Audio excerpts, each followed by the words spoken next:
Welcome back. This is Rito here on a different character because today we are going to be doing some building. I want this base to be a wizard's tower with an alchemy shop on the bottom and a tall tower where Magnus lives, and I want to have a library, an awesome crafting station, and a cool room for the Goblin Tinkerer.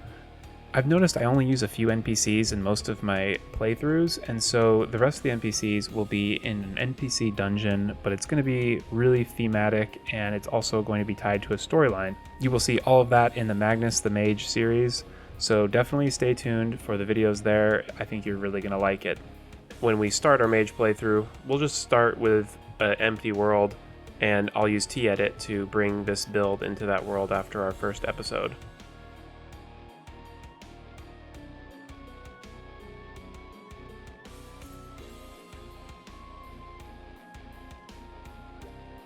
So we're going to make our walls 3 thick, and we're going to be using a technique that I learned from Kaos's videos. It's this 3 thick ebonstone pattern with palladium all painted gray, and I think it just looks amazing. And so that's what we're going to be using for the walls. Before I start any build, I like to create a few sketches to get a good idea of what I'm going to build. That just avoids having to rework things too much. Sometimes I like to just be creative and just build with no idea beforehand, but most of the time it's helpful just to have a rough sketch. And in this case, I sketched a few times until I found a layout that I think would be good. And then from there, I just used that as my basis for building the frame of the house.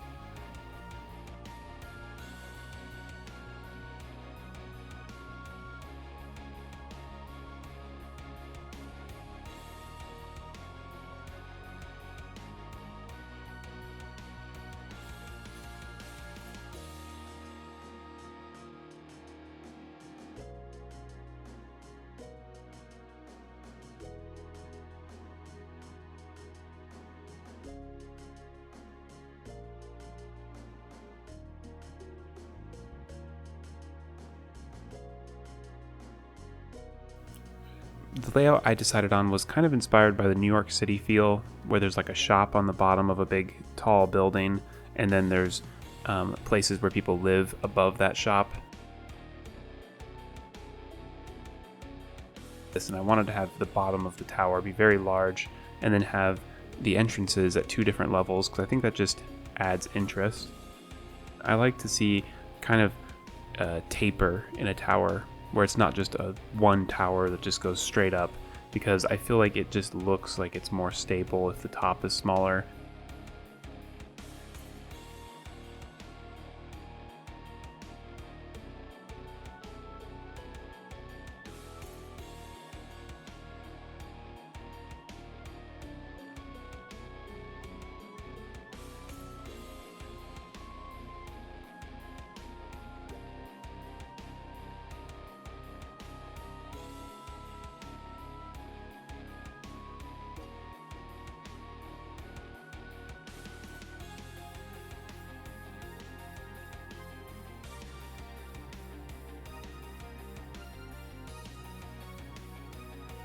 I think the top of my base is looking a little bit too chunky.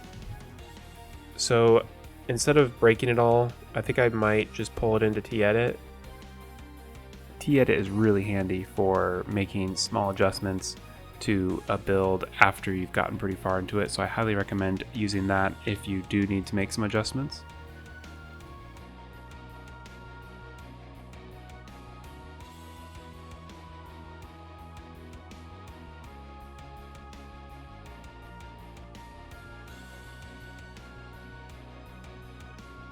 This feels a lot better in my opinion, just with the sizing and proportions of everything.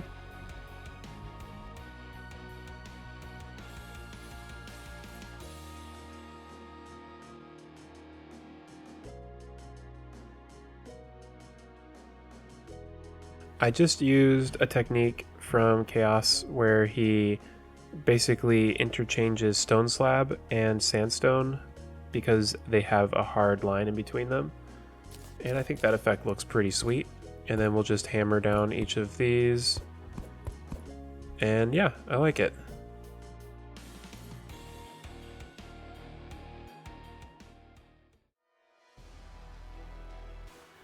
So for the roofs, I want to make sure we get the right paint color off the bat.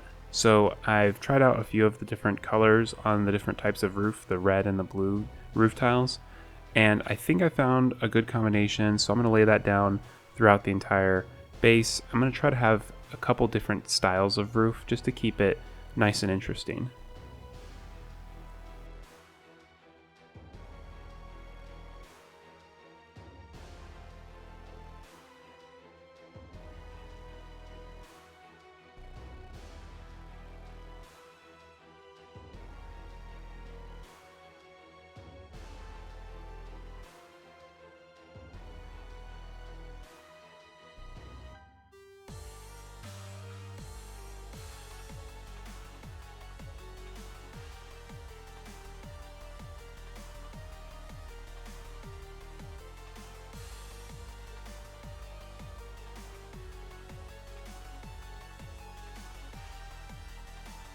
I do want to mention as well that this roof for the very top of the tower is following a tutorial from Kaos. I'm going to be applying one of his medieval roof styles for the top of the tower.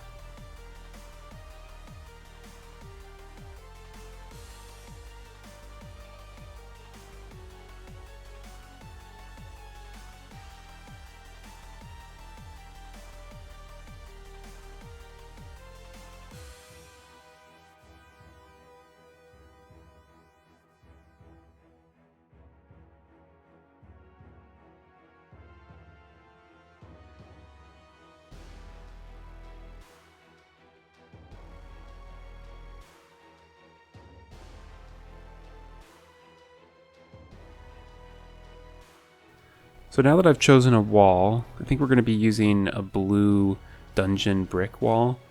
And what I like to do is just fill in the entire base all at once with the same wall.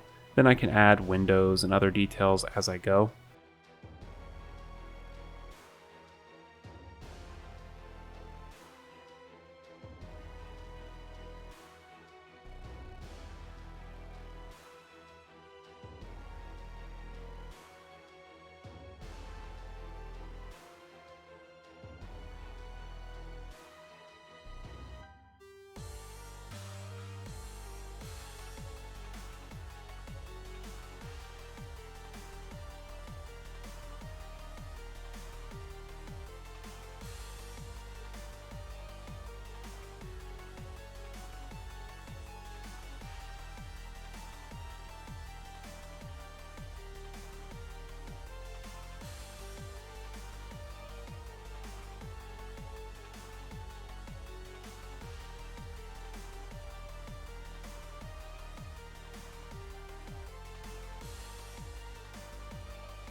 Oops, I just noticed an issue with the build. This is not an odd number right here. So unfortunately, that means I think we're going to need to move out this entire block, 1. That way we can have an odd number and we could do a spiral staircase properly. I also would like to see this roof extend just a little bit more, so that's not a bad thing, and we can have a little bit more space in this area.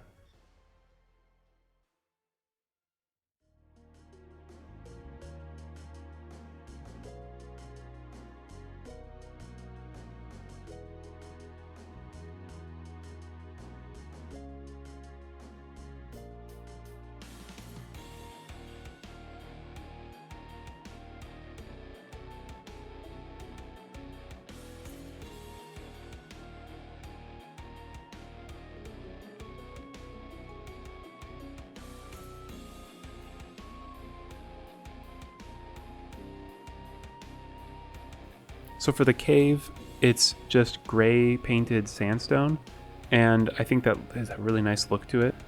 You just have to make sure you don't put too much down, otherwise it will turn into a desert biome.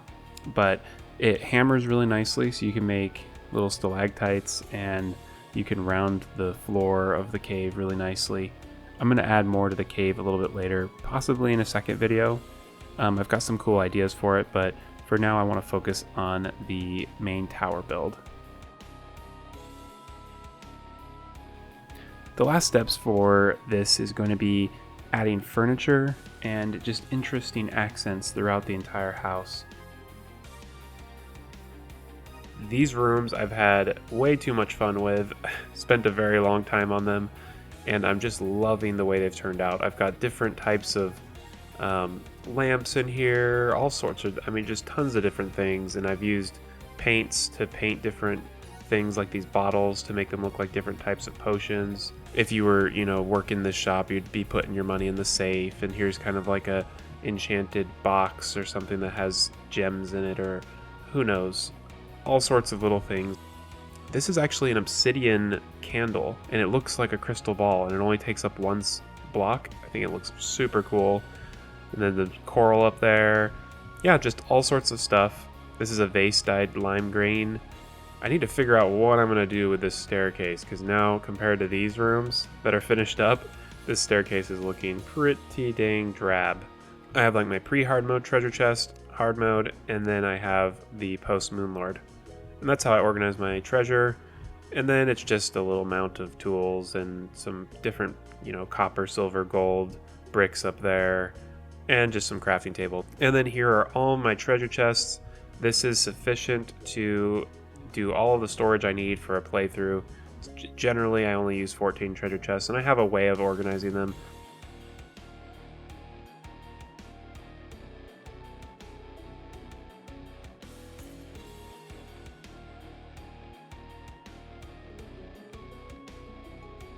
I had to adjust the top tower of my base because these walls right here, when they were actuated, weren't actually allowing me to set my spawn point. So what I had to do is break those walls, put some background to make it kind of look continuous, and then add gray painted platforms. And now we can fly freely in and out of the base here, and it is still a valid home.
We are finished with our build, so I'm just going to walk you through it from the beginning.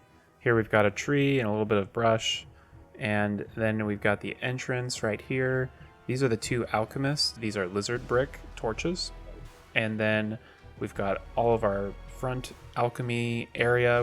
I have a black painted switch, and it can open up a trapdoor, and then it just walks on those, and that leads down into this cave.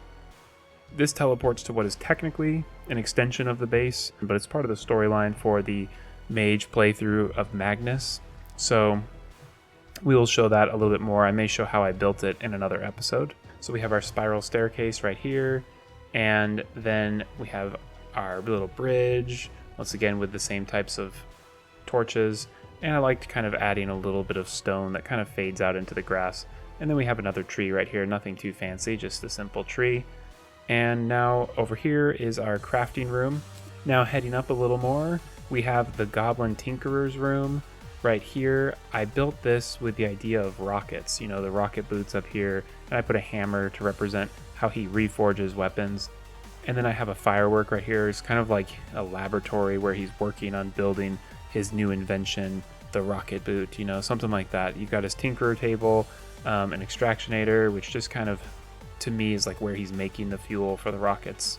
And this is an ammo box, but it kind of looks like, you know, a box of trinkets that he's using to build his rocket boots. So that's kind of what I thought of here. And then of course this right here is where I imagine he reforges our weapons and armor. Up here we have the awesome library. Originally I was doing lots of different types of bookcases, but it ended up not looking very good. So instead I did lots of small things like a dresser and lots of shelves with different books on them. That way it kind of looks more like a library. I used wooden walls to kind of make these look more like their bookshelves. And then obviously, you know, added that clock right there, which I thought looks kind of cool. And then we've got these windows which allow us to come in and out of the base easily, but we also have switches that can close them off if we have enemies coming. This is actually going to be the wizard's house. And so since we're not in hard mode on this particular map right now, we can't get the wizard just yet. And then up here we have the operator NPC. She sells the treasure bags and everything, and it's kind of keeping with the magical theme. But then we've got the trophies of some cool bosses like the ogre and Betsy. Then we've got ladders that come up to a storage room. No NPCs live here. It's kind of a filler for, you know, going up to a tall part of the tower.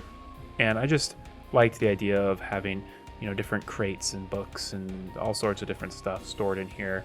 It also gives us a chance to put some crafting stations that I didn't have room for up here, like the keg and the loom, because I don't really use those that often in a normal playthrough, so I didn't want to have them taking up space in my crafting room right here. Oh, and then also this, we don't really use much past early hard mode, so I'll be breaking the sawmill and putting like other crafting stations right here as needed, like the ice maker or the sky mill or the ancient manipulator. Now going up to the top of the base, we have the room for Magnus the Mage. It's got a bed right here. We can set the spawn point, and I loved, you know, creating a stained glass for him in his room. Looks pretty sweet. These are just platforms that I've hammered down and painted gray, which kind of blend in with the house, and it allows us to go in and out, because I definitely want to be able to just fly into my room, or if I spawn after dying, to just be able to run right out. And I think the base looks really cool at night. I hung some lanterns out all around it. The different lamps that I've hung throughout the base kind of create different colors, and I really like the overall look. I think it's also a really fun base with wings to be able to fly around, because you can come in and out of it so easily. Oh, there's a star. That is the base for Magnus the Mage, and I think it's going to be a really fun playthrough. I love the way all of this has turned out. I've been so excited about this base. It's one of my favorite things I've ever built, so I'm glad I can finally show y'all, and I hope you enjoy it. Once again, I've used a lot of techniques inspired by some of the tutorials from Kaos, so if you want to learn a little bit more details on how those are done, be sure to check out his channel. If you've enjoyed the video, be sure to like and subscribe so you won't miss the next episodes of Magnus the Mage, where we use this awesome base on our new adventure. Thanks again, and I'll see you next time.